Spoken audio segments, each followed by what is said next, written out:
Hey guys and gals, welcome to another edition of Bolts Breakdown. Brian Burns, beat writer for TampaBayLightning.com. Jay Recher, 95.3 WDAE. That's right, 95.3 WDAE. This light is awful bright today, but we got to make sure that you can see us. And the ice in the background, the Anaheim Ducks are practicing, getting ready for tonight's game here at Amalie Arena against the Tampa Bay Lightning. Before we get into tonight's game against the Ducks, Burnsy, let's look back at Sunday night's game. It's not every day you have a Sunday night game. Usually we're used to Saturday night games, but my gosh, if you're going to play on Sunday, that is the way you start the contest. What an explosion. 4 goals in the first period for the Tampa Bay Lightning, highlighted by 2 from Braden Point. Well, 1 from Braden Point, 1 from Sami Vatanen, but what a great start for the Bolts. Yeah, it was almost a mirror image of the game previously that they had played against Chicago. You get out to a really big lead, able to score that first goal pretty early in the game, then able to tack a couple more on, and really both of those games, the Chicago game, the New Jersey games, really just an explosion from the Lightning right from the start, overwhelming their opponent, able to get them on their heels, and then once they built that big lead, just kind of coasted through the final 40 minutes, did what they needed to do, didn't really put their foot on the gas, so to speak, as far as like continuing to pile on the goals, but did what they needed to do in front of Louis Domingue to keep pucks away from him. Really solid defensive effort over the last 40 minutes of both of those games, and just really not giving the opponent any kind of semblance of a comeback bid. Yeah, and you know what? You love the effort from a guy like Matthew Joseph, where it seems like a couple of goals this year that weren't even his happened as a result of his great effort. You saw that behind the net with the goal where he kind of just messed up Corey Schneider behind the net, and Alex Killorn ends up banking one in. Yeah, I thought Cirelli scored that goal. Yeah, a lot of people was right did. there, posted up in front, and you just saw the puck go in front, and you just kind of assumed Cirelli had put it in. I think he may probably even had a stick motion towards goals. He anticipated the puck coming his way, and Killorn just banks it in off of the goalie there. That was off of Corey Schneider. That was a pretty sick goal on his part. Just how he planned it. Yeah. As always, here on Bolts Breakdown, let us know where you're watching the broadcast from today, like Michael Broder watching from Montreal, north of the border. Thank you so much for tuning in. Also, share this on your Facebook, then let us know. We'll give you a shout out. So where you're watching, share it, and also who you think is going to score the first goal tonight for the Tampa Bay Lightning. Make sure you follow Bryan on Twitter at BBurnsNHL. You can follow me at Jay Recher. Let's get to the injury update, which there really isn't an injury update. We asked John Cooper today. Status quo. We thought possibly you could see Andre Palat, because that's kind of what he was insinuating the other day. Maybe Palat gets in. No Palat, no Stralman. Same lineup as Sunday night. Surprised at all, Burnsy, that we're not seeing one of those guys back? Because you thought Stralman would be back probably a week ago, and I'm not trying to throw you under the bus, but I thought so too. I mean, you weren't saying anything that I don't think a lot of other people, because we were kind of led to believe that Stralman initially was going to be closer to returning than Palat. But is it fair to say that switch now? Palat will be back before Stralman? Yeah, I mean, when Stralman went down, it was seen as a day-to-day injury. I don't think anybody viewed it as long-term. Certainly not as long as it's gone on, and I think that maybe there's been a re-aggravation, or it's just something where they want to reevaluate exactly what's going on there. So he's just kind of in limbo right now, where they figure out what's going on with that reevaluation. And then with Andre Palat, I think he's ready. Like, we talked to him yesterday at practice, and he said, he feels good. He feels like the injury is healed up, and he can go as far as that's concerned. For him, it's more of a conditioning thing at this point. He's been out for 15 games now. So he hasn't been out on the ice for that. I mean, he's missed over half the games so far of the season. So for him, it's getting his conditioning back, and he's been practicing here with pretty much with regularity over probably about the last week or so. So he's starting to get that conditioning up to where it needs to be, and I would suspect that we'll probably see him pretty soon, maybe on the final game of this homestand on Thursday. If not then I would certainly say on this next road trip where they have 3 games in 4 nights. Let's get to some of you that were shouting us out. Thank you so much for watching. Bailey in Gosport, United Kingdom. Very nice. Terry in Plant City. Shout out to Rick and Joanne in Seminole. Stephanie in Spring Hill. Stephanie's got a question too. Once you get to Palat, who do you think will be benched? Inquiring minds really want to know. Depth is a great problem to have until it's a problem. Stephanie Salier, again, get your questions in. Let us know who you think is going to score the first goal. Lisa says Point. Michael says Gord. And also, remember, share this on your Facebook. Tell us where you're watching it. And that's a good question. We've kind of been talking about this, whether it's on our Lightning Roundtable, you can hear on 970 WFLA, as well as the Lightning Power Play app. I guess, is it Matthew Joseph? I mean, it's tough to break up that fourth line, Burnsy, because earlier on this season, Adam Ernie was the odd man out. But I don't know if you want to break up that fourth line. That's the one line to me. I think you could do a lot of kind of changing around on the top three lines. But when you get to a fourth line, you have a solid fourth line like you do with Callahan, Paquette, and Ernie, and the physical presence that they bring. I don't know if you really want to mess that up. I think it'd be easier to maybe slide Matthew Joseph out of there, maybe drop Gore down. He's got experience playing with Alex Killorn, and then you slot Palat into the top six. But it's tough to take Matthew Joseph out, man. We just talked about it before. His speed is a game changer. I mean, is he the guy, though, because he has an option that is going to go down, you think? I don't think necessarily anybody needs to go down. I think maybe they take Braden Point out of the lineup. And, Cooper does that. He's out of here. Yeah. No, I don't think it's Joseph. I mean, if you look at the lines the Lightning have had all season, that third line, the Killorn, Cirelli, Joseph line, has pretty much been together. I think there was maybe one or two games where they split them up. But that line has been the most consistent line as far as that combination being together for the entire season. So I don't know that they necessarily take Matthew Joseph out of the lineup. I got to think it's probably Adam Ernie, even though he's been playing really well right now. Still? Yeah, I mean, he's just kind of, I mean, that's how it was at the beginning of the year. I think you're just going to see that again. And maybe Cedric Paquette, although he's been playing really well. You know, like you said, it's a tough situation for the coaches to have to tell someone that they're out of the lineup when they've been playing so well. We even asked Palat about it yesterday, and he said, hey, I'm just trying to get back into the lineup. Yeah. Like, I'm looking at this depth just as much as these guys are, and I don't know who you take out either because everybody's playing so well. I'm just hoping that once I'm healthy, I can get back in. Now, obviously, Andre Palat, when he's healthy, he's going to be in the lineup. So maybe it's a rotating combination. You know, maybe it's Adam Ernie, maybe it's Matthew Joseph and Cedric Paquette. Maybe it's those three guys, like each guy sitting out a game and kind of taking a turn. But it is a problem. It's a good problem to have for the coaching staff to have that depth. And you look at it filters all the way through the organization. You look at the Syracuse Crunch right now. Corey Conacher, who's an NHL player playing in the AHL, he's leading the AHL right now for scoring. So you have that depth all through the organization. So interesting problem to have. It'll be, curious to see what they actually do when Palat comes back. But right now, since he's been out, this team hasn't missed a beat, and everybody's kind of stepped up in his absence. Without a doubt. Shout out to Tony Ward for commenting as well. Chris Glass. Eric Christensen watching from Lima, Peru.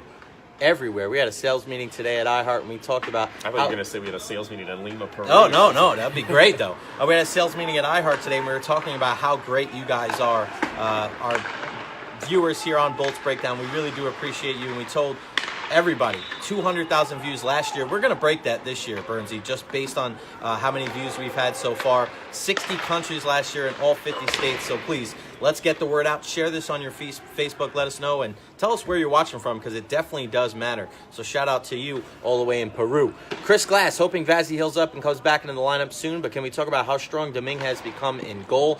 And he is going to get the start tonight. John Cooper confirmed that after morning skate today, Burnsy. 8 games in a row. One thing I've noticed about Louis Domingue, and kudos to the Lightning defense for making an adjustment on that, he's not as good as controlling rebounds as Andrei Vasilevsky is. So what the defense has had to learn to do is, okay, once that shot goes on net, you don't take it for granted. I'm not saying you take it for granted, but with a guy like Vazzy, he kind of swallows that puck up and doesn't give up those rebounds.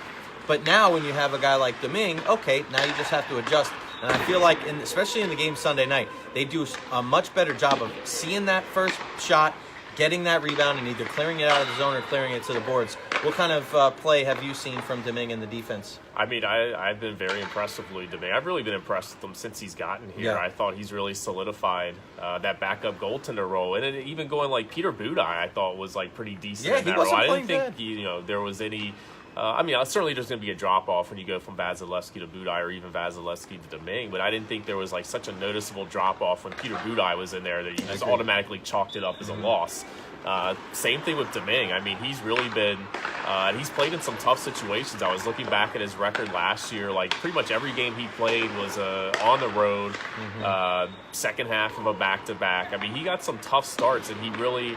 has played well. We talked to Derek Lalonde yesterday about the play of Louis Domingue, and he said there's 2 things that he really likes about Louis' game. First is his compete level. He competes all the time. He wants to get better. He wants to get better in practice. He knows his role in this team as a backup goaltender, and it's tough in that role. And you practice hard. You do everything you're supposed to do. And then it doesn't translate into a game. You don't get to go out and show everything that you've done in practice and use it in a game. And then when you do get to use it, you might be a little bit stale because you haven't gotten those starts. So he's been very impressed with his compete level. He's been really impressed, too, with his bounce back. When he's given up a goal that maybe he would like to have back, if there's a goal that maybe got through him, or one that he feels like he should have been able to stop, he's been really good at bouncing back from that, not letting that plague him through the rest of the period or through the rest of the game, but coming back and making some big saves right after that, coming up with a big performance. So those two things are really good to see from Domingue: the compete level, just his ability to bounce back from a tough goal and play well when he gives one up that maybe he'd like to have back. Bryan Burns, beat writer, TampaBayLightning.com. Follow him on Twitter at BBurnsNHL. Jay Recher, 95.3 WDAE. Follow me on Twitter at Jay Recher. We'll take one more question before we get into tonight's game. Remember, share this on your Facebook. Share it. Let us know. And also, shoot us some likes and loves and all that stuff as well. Corey Brown, Tyler Johnson having an all-star year. That's a question. What's your answer, Burnsy? I mean, it's tough. We talked about this a couple weeks ago. I mean, it's going to be, again, you're probably going to have another 4 All-Stars, you think, on this team. The only thing that hurts them is you look at Toronto, they're probably going to have a couple guys. Buffalo, maybe. Atlantic's tough this year. Atlantic's going to be tough. I mean, does somebody like Vasilevsky get left out because of the injury? Possibly. Hedman? You don't know. I think the surefire guys, man, who are the surefire guys? That's the question. I mean, probably Braden Point. Yeah, I mean, Kucherov's it's funny. Like I was talking with Kaylee Chelios about this the other day. We were trying to figure out who would be our all stars if the team, if the voting was right now. I think Braden Point's a given. I think he's a lock right now. Nick Kucherov, I think, has got to be a given, even though he maybe didn't start off as strong as you would have liked. But isn't he third in the league in scoring now? Yeah, he's like right that? up there, third or fourth. I mean, he's crazy. right up there with, and he's leading the league for points in the month of November, and like Braden Point's right behind him. He was the third star of the week last week. Yeah, Nikita Kucherov, third star of the week, announced yesterday. So I think those two are locks. I think Ryan McDonough has a really good shot. Yeah. I think more so McDonough right now than Victor Hedman, and that's just mainly due to the injury to Hedman and him having to sit for those 7 games. But McDonough, defensively, he's been absolutely fantastic for the Lightning. Offensively, he's been putting up the points. He's among the league leaders amongst defensemen. So I think McDonough has a good shot. Vasilevsky, I think he gets left out probably. Yeah. Anderson's playing well for Toronto. He's got the numbers. Carter Hutton. Carter Hutton's been playing really well. I mean, I think Vasilevsky, what's going to hurt him is this injury, and coming before the All-Star break, his numbers aren't going to be up there where they were last year. Stamkos, unless it's like a fan vote, I don't know if Stamkos makes it. I don't really think Tyler Johnson's going to make it. I know he has 10 goals, but there's a lot of people in the Atlantic Division that are having really good years this year. So for me, like, there's 2 locks: Point, Kucherov. I think McDonough should probably get in. Maybe Vasilevsky, but I think those are. Maybe Hedman gets in just on name recognition. Defending. He really. He has. You look at his offensive numbers; they're not where they. They're not as good as McDonough's. They're not as good as where they were last year. Defensively, he's played well. I mean, he's Victor Hedman, but so it might be a thing where name recognition gets him in. But I think those 3 I mentioned earlier are probably the ones that are going to go. One of the coolest things from the last couple of years in the All-Star game was about 3 years ago when McDonough made the All-Star team for the Rangers, and it was when Wayne Gretzky was coaching the Metro Division because John Tortorella couldn't be there. Yeah. And he goes, "You're going to play with Ovechkin and Crosby because you've been chasing these guys around for 6 years. You've earned it. Go out there and play with them." I thought that was one of the classiest moves from the best guy to ever do it. All right, let's switch gears. Let's talk about tonight's game. Burnsy, we're playing the Anaheim Ducks here, 10-10-5. Not the start that they want to. Right along the middle, average, mediocre, whatever you want to call it. Yeah. Struggling without a guy like Corey Perry in the lineup. Yeah. This is perennially one of the top, strongest teams. And if I'm not mistaken, they came in here and beat the Lightning last year. Yeah, they came in here and won, and the Lightning went out to Anaheim and won. Both teams won on the road last year. So what are your 3, John Cooper again, an All-Star again? Possibly. What are your 3 keys to victory for the Bolts tonight? Number 1 for me is to win the special teams battle. If you look at what Anaheim's doing right now, special teams wise, it's decent to mediocre to bad. If you look at their penalty kill, it's like ranked in 26th in the league. Power plays down around 25th, 26th. So their special teams aren't really that good. Lightning special teams have been pretty good. Penalty kill has taken a bit of a hit here in November, but 2 straight games without giving up a power play goal here at home. So you think maybe the penalty kill is getting its legs back underneath of it. So Lightning have a real opportunity here to take advantage special teams-wise, and I think they need to do that. Number 2 for me is just keep riding that second line. Tyler Johnson, Braden Point, Nikita Kucherov. Those guys have been absolutely on fire since they were put together towards the end of that Nashville game. Those lines have remained, and those three have really just synced up. Quite impressive. I mean, some of the passes that we've seen in these last couple games here, some of the passes that Braden Point's made, just the interplay between Johnson and Point and Kucherov, the quick passing, knowing where each guy is out on the ice. It's really been a thing of beauty to watch this line perform at such a high level, and the duo of Braden Point and Nikita Kucherov, the way those two guys are feeding off of each other right now, it's been really impressive. So for me, it's just continue feeding those guys the puck, get them out on the ice whenever you can, give them more minutes, whatever's needed. But and they've been doing the job defensively too. You know, Braden Point's line has always been that line that Cooper uses to go up against the other team's top line, and that's been they've given that responsibility to the third line a little bit too, that hasn't been strictly Point's line that goes up against that top line, but those guys are doing it defensively as well. So just all around, that line has been really good for the Lightning. And then third for me is just we've seen these 2 starts that the team has had over the last 2 games where they've gotten out to these big leads and then just kind of coasted.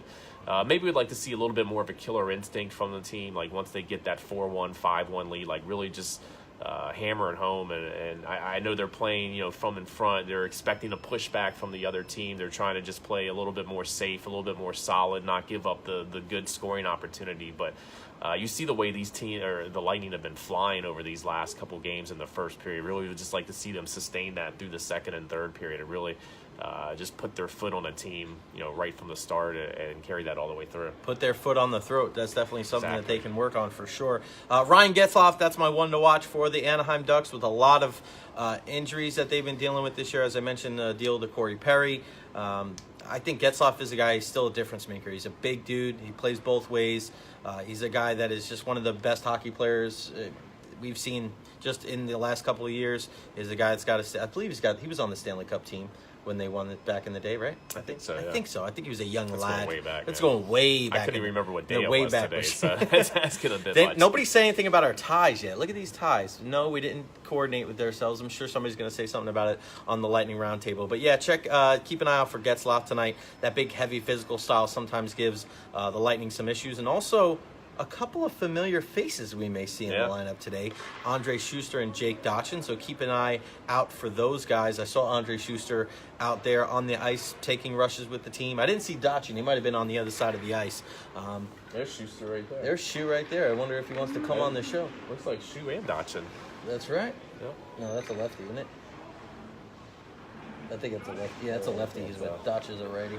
So definitely Schuster. You they're out there. Guy. Yeah, we can't miss him. He's taller than everybody. Even Bryan Burns, who's a pretty tall guy. Before we go, let's talk about. We have had a couple of people ask about the goalie interference the other night. No injury update for Dan Gish. I know you were watching. No injury update. Same lineup as Sunday night. But yeah, goaltender interference. I wasn't sure. I know there was initially some contact between. Louis Domingue and Brian Boyle, but I felt like he made the first save. That's when the contact happened, and then it was after the fact where you saw the goal being scored. So, I don't know. I thought it could have gone either way. I didn't think it was so clear-cut. At times like that, I almost would say, hey, just keep the call on the ice and go from there. I don't want to see guys making these changes. I don't want to put it in hands in Toronto, man. I don't trust the guys that get paid to do it. And I didn't have too much of a big deal about it. I can see both sides of the story. Yeah, I mean, did anybody really expect the Lightning to win a goaltender interference? It never happens. So why would we start now? It's a good point. Brian Burns, follow him on Twitter at BBurnsNHL. You can follow the team at TB Lightning. Remember to go to TampaBayLightning.com for all the best news and notes. We'll be on Lightning Roundtable tonight on 970 WFLA, as well as the Lightning Power Play app. Remember, you can always hear the game up the dial on our sister station 970 WFLA, and it'll be on Fox Sports Sun tonight. Make sure you follow me at Recher. Follow the station. It's new, 95.3 WDAE. Go to 953WDAE.com for the best Bolts coverage. We'll be live, Ron and Ian, from 3 to 6:30 today here at Amalie Arena. We got Bobby the Chief Taylor. We got Julian Breezewad at 5 o'clock. So that'll be That's a big get. yeah, pretty good stuff going on there. And then the Sports Smackdown at 5:30. I don't know if Ian knows what he's in store for, but it's going to be rough. That's Brian. I'm Jay. We'll be back on Thursday right here on Bolts Breakdown.